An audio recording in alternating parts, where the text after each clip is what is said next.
sini saya akan menjelaskan tentang arus modal asing dan investasi asing langsung atau foreign direct investment. Arus modal asing adalah uang masuk atau investasi dari luar negeri. Ada dua bentuk arus modal asing yang bisa masuk ke dalam Indonesia. Yang pertama, investasi asing langsung atau FDI, yaitu adalah orang luar negeri yang membeli aset di Indonesia dan aktif mengatur aset tersebut. Contohnya seperti perusahaan, tanah, atau bangunan.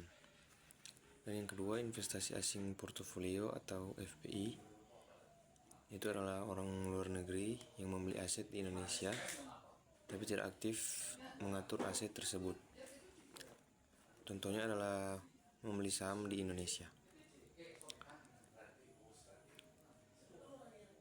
Kepemilikannya tidak banyak, cuma 5-10%, dan cuma berinvestasi saja dan tidak aktif mengatur, tapi tetap aset atau uang masuk ke Indonesia tapi tidak mengatur.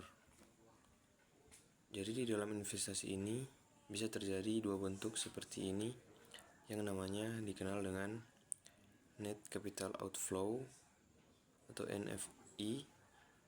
Itu adalah warga negara Indonesia membeli lebih banyak aset di luar negeri dibanding membeli aset di dalam negeri atau di Indonesia.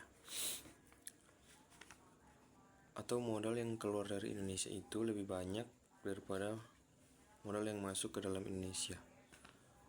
Modal investasi yang dikeluarkan oleh orang Indonesia lebih besar dibanding dari modal yang diterima dari warga negara asing yang membeli aset di Indonesia.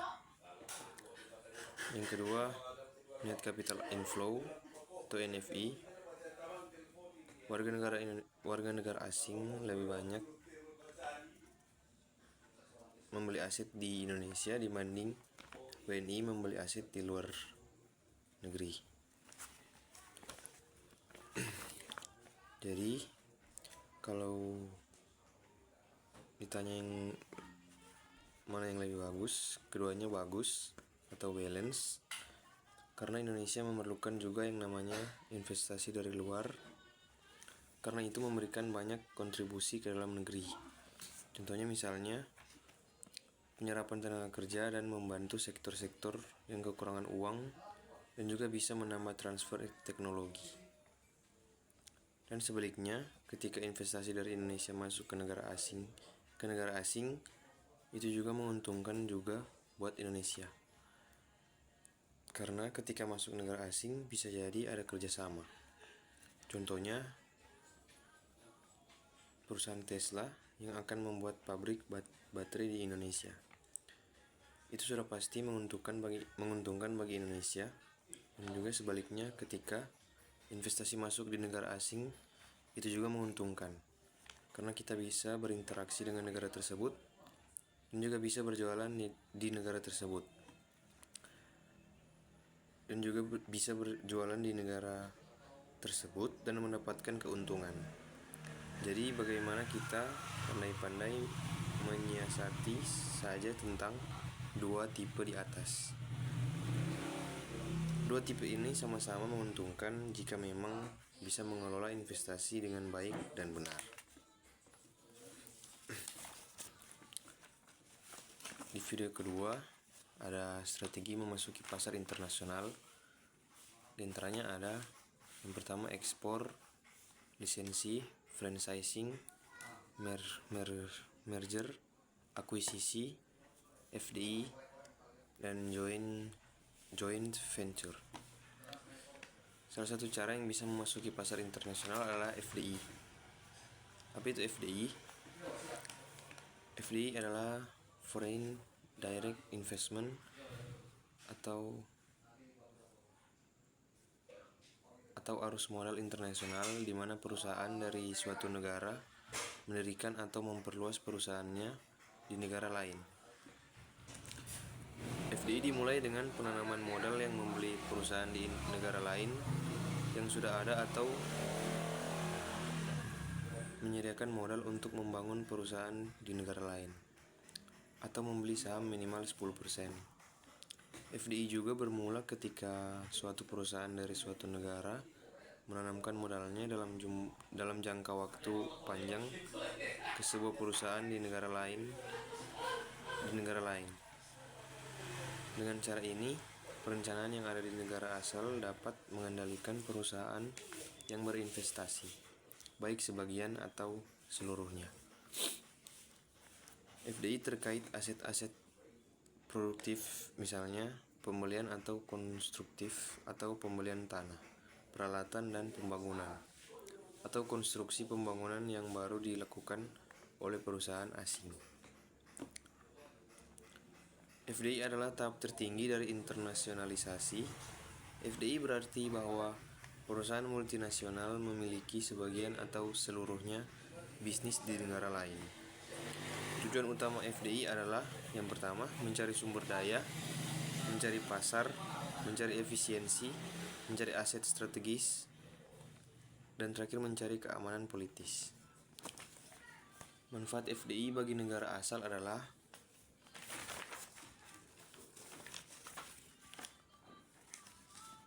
memperoleh faktor produk, yaitu sumber daya alam dan tenaga kerja murah dan lebih efisien di luar negeri dibanding di dalam negeri. Yang kedua, FDI dapat membuka pasar baru atau menjaga pasar yang telah ada.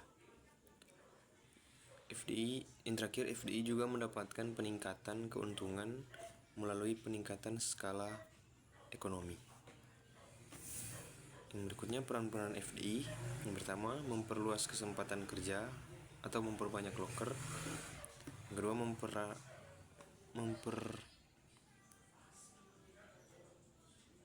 memperbanyak ahli teknologi.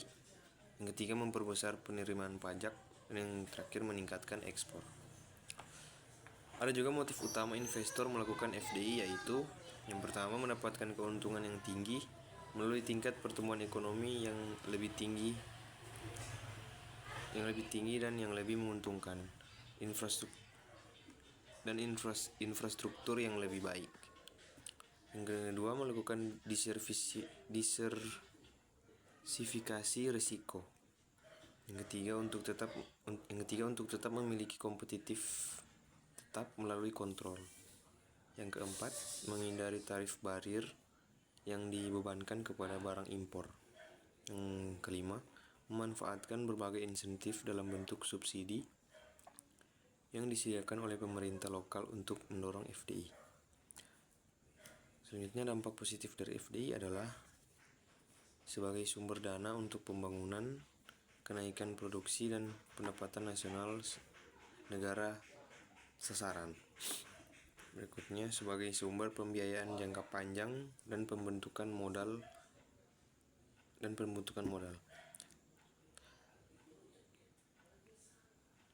Selanjutnya, terjadinya transfer teknologi dan pengetahuan, dan terakhir, membuka lapangan pekerjaan. Dampak negatif dari FDI adalah yang pertama, munculnya dominasi industri, ketergantungan teknologi, perubahan budaya, berpotensi mengganggu perencanaan perekonomian, dan yang terakhir, lari ke luar negeri. FDI berperan secara signifikan di pertumbuhan ekonomi di suatu negara, dan untuk di negara Indonesia, FDI telah membuahkan hasil yang memuaskan bagi ekonomi development Indonesia. Undang-Undang Penanaman Modal Asing diatur dalam Undang-Undang Nomor 1 Tahun 1967, yaitu untuk menarik investasi asing dan membangun ekonomi internasional. Berikutnya beberapa hal yang dapat mempengaruhi FDI. Yang pertama, privatisasi. Kedua, potensi pertumbuhan ekonomi. Ketiga, tingkat pajak. Keempat, nilai tukar. Kelima, perubahan dalam pembatasan FDI. Risiko-risiko yang dihadapi FDI antara lain, yang pertama, biaya setup yang tinggi. Yang kedua, mencari lokasi. Yang ketiga, mengurus perizinan dan membangun gedung. Yang keempat, ketersediaan barang baku. Yang kelima, risiko direct dari Housecam atau demo langsung dari masyarakat sekitar. Dan berikutnya 5 faktor yang menjadi bahan pertimbangan para investor. Yang pertama, faktor sumber daya alam, faktor sumber daya manusia, faktor stabilitas politik dan perekonomian. Yang keempat, kebijakan pemerintah, dan yang kelima, kemudahan dalam perizinan. Jadi secara tidak langsung FDI sudah mempengaruhi pasar modal. Meningkatnya FDI akan mendorong pertumbuhan ekonomi dan meningkatkan pertumbuhan ekonomi, dan akan menarik investor asing berinvestasi di pasar modal domestik sehingga pasar modal menjadi berkembang. PDD adalah indikator ekonomi yang berpengaruh secara positif dan signifikan terhadap FDI dikarenakan faktor ekonomi suatu negara dapat menarik minat investor untuk menanamkan modal di suatu negara. Suku bunga merupakan faktor penting bagi investor untuk melakukan investasi di suatu negara. Tingkat suku bunga memiliki pengaruh penting terhadap investasi asing langsung. FDI sangat berpengaruh di negara-negara berkembang karena di mana aliran FDI telah berkembang pesat dari rata-rata 10 miliar pada tahun 1970. Sekian dari saya, terima kasih.